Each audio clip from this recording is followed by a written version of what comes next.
આજના વિડીયોમાં એવા ઉપયોગી આઈડિયા શેર કર્યા છે કે તમારા ઘણા બધા કામ સરળ થશે, તમારો કિંમતી સમય અને મહેનત પણ બચશે। તો ચાલો વિડીયો શરૂ કરીએ। ક્યારેક શું થાય કે બાળકોને સ્કૂલ જવું હોય ને ચોમાસાની જો સિઝન હોય ને તો મોજા આમ તો સુકાઈ જાય પણ અંદરથી ભીના રહી જતા હોય છે।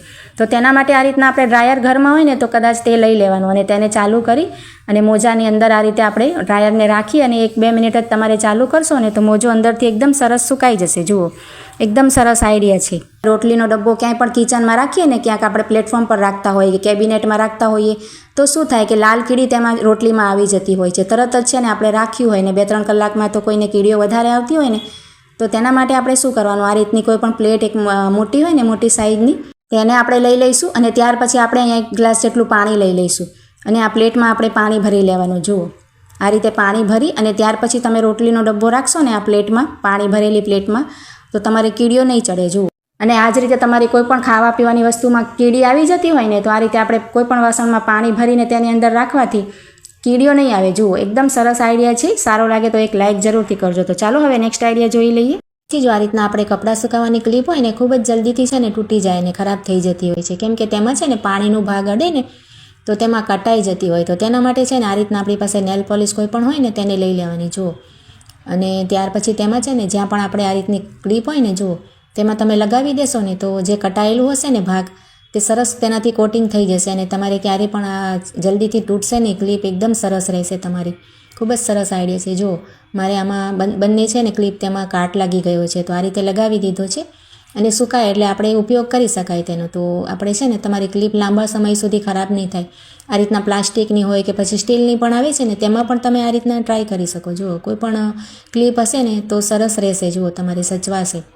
ત્યાર પછી જો આ રીતે આપણે કાતર હોય કે છરી હોય ને, ક્યારેક તો જૂના થઈ જાય ને તો એમ થાય કે આપણે ફેંકી દઈએ, કેમ કે ચાલે જ નહીં। જુઓ, આ રીતે આપણે કપડું કટ કરવું હોય કે પુઠ્ઠા વગેરે કટ કરવા હોય, કોઈ પણ વસ્તુને કાગળ વગેરે કટ કરવું હોય તો કપાય નહીં। તેની ધાર છે ને ખૂબ જ આપણે બુઠ્ઠી થઈ જાય। છરીની પણ આ રીતે જ થઈ જાય। શાકભાજી કાપવા બેસીએ તો આપણને કંટાળો આવે, ખૂબ જ વાર લાગે અને મહેનત લાગે।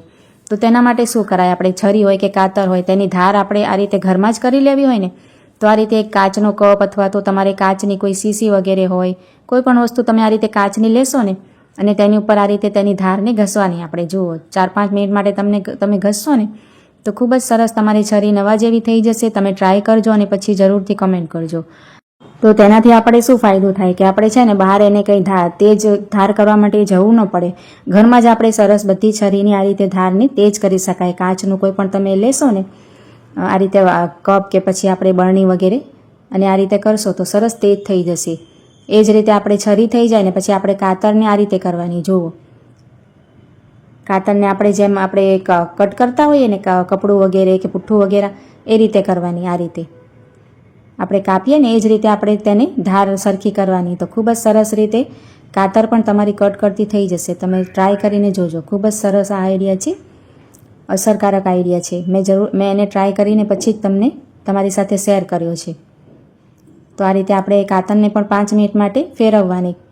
કાચના કપ હોય કે પછી કાચનો ગ્લાસ જૂનું હોય તમારી પાસે, ન વાપરતા હોય એ રીતે, કે બાઉલ હોય, કોઈ પણ વસ્તુ તમે લઈ શકો અને આ રીતે કરીને હવે તમને તેનું રિઝલ્ટ બતાવું છું। એકદમ સરસ તેની ધાર થઈ જશે। કપડું હોય કે પછી આ રીતે પુઠ્ઠું હોય તરત કપાઈ જશે। જુઓ, આપણે કાતર જૂના છૂરી હોય તો ફેંકવાની જરૂર નહીં પડે, આ રીતે આપણે યુઝ કરી શકાય। જુઓ, છરી પણ આપણે પહેલાં છે ને એકદમ બુઠ્ઠી હતી, હું વાપરતી નહોતી, એમ જ પડી હતી, પણ આજે આઈડિયા તમને બતાવવાનો હતો એટલે આ રીતે મેં તેને તેની ધાર કરી લીધી છે। હવે સરસ આપણે ડુંગળી, બટેટા જે પણ શાકભાજી કટ કરવા હશે તો સરસ થઈ જશે। એકદમ સરસ આઈડિયા છે।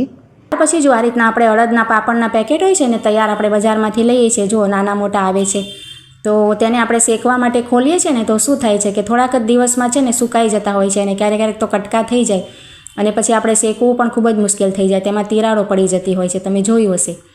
તો આપણે ગમે એટલું પણ ડબ્બામાં સાચવીએ ને તો પણ આ પ્રોબ્લેમ આવતી જ હોય છે। તો તેના માટે તમને એક સરસ આઈડિયા બતાવું છું। આ રીતના જે પેકેટ આવે છે ને ઉપરથી સરસ આપણે જીપલોક જેવા હોય છે, જુઓ, ચેવડામાં પણ આવે છે અને જે ડ્રાયફ્રૂટ આપણે લઈએ ને તેમાં પણ આ રીતના પેકેટ આવે છે, તેમાં આપણે સરસ પેક થઈ જાય ને એ રીતની ઉપરથી આ રીતના ચેઇન જેવું આવતું હોય છે। તો જ્યારે પણ ખાલી થાય ને તો આપણે રાખી દેવાય, ખૂબ જ સરસ હોય છે। તો તેમાં છે ને આ રીતનું ખુલેલું પાપડનું પેકેટ તમે રાખશો ને અને ઉપરથી આપણે આ રીતે બંધ કરી દેવાનું સરસ અને પ્રેસ કરીને તો ખૂબ જ સરસ રહેશે. જુઓ, આને આપણે ક્યાંય પણ ડબ્બામાં પણ રાખીએ અને એમને એમ પણ રાખીએ ને તો હવાશે નહીં, પાપડમાં જરા પણ કડક નહીં થાય અને સુકાશે પણ નહીં. જુઓ, ખૂબ જ સરસ આઈડિયા છે.